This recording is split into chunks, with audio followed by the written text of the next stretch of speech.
ഹൈക്കോടതി വളരെ കൃത്യമായി ഇതിനെക്കുറിച്ച് അവരുടെ അഭിപ്രായം പറയുകയും അവർ അന്വേഷണം ഉത്തരവിടുകയും ചെയ്ത കേസാണ്. അവിടെ ഒരു ക്ലോഷർ ഉണ്ടായിട്ടുണ്ട്. അന്വേഷണത്തിന് ഉത്തരവിട്ടിരിക്കുന്ന കേസാണ്. ഗൗരവതരമായി ശബരിമല പോലുള്ള സാർ ഞാനൊന്ന് പറഞ്ഞു കൊടുക്കട്ടെ. സാർ എസ് പറഞ്ഞ ഞാൻ എങ്ങനെ പറയണത്? എന്റെ ഒരു സെന്റൻസ് പോലും പൂർത്തിയാക്കാൻ സമ്മതിക്കണല്ലോ. ഇതൊക്കെ റൈറ്റ് ആണ്.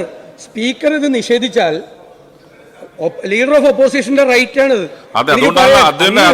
എന്റെ ഒരു സെന്റൻസ് പോലും പറയുന്നതിനും എല്ലാ വാക്കിനും എസ് പറഞ്ഞ എങ്ങനെ പറയും? അപ്പൊ ഇത് വളരെ ഗൗരവത്തോടു കൂടിയുള്ള ഒരു വിഷയമാണ്. ശബരിമലയിൽ നിന്നും 4 കിലോ സ്വർണം ഹൈക്കോടതി അറിയാതെ ഉദ്യോഗസ്ഥർ അറിയാതെ അടിച്ചു മാറ്റിയൊരു വിഷയമാണ്. ശബരിമല ഭക്തരെ മുഴുവൻ ഞാൻ പറഞ്ഞല്ലോ ഈ വിഷയം വളരെ ക്ലിയർ കട്ടായി പറഞ്ഞു. ഇത് ഫ്ലോറിനകത്ത് സബ്ജുഡീസ് ആണ്.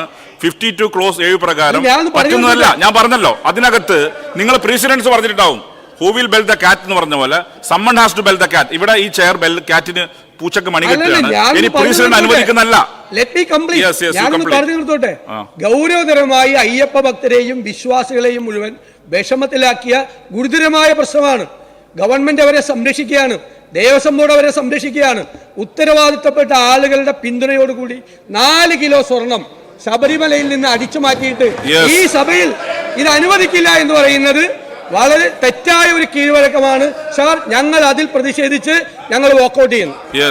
Parliamentary minister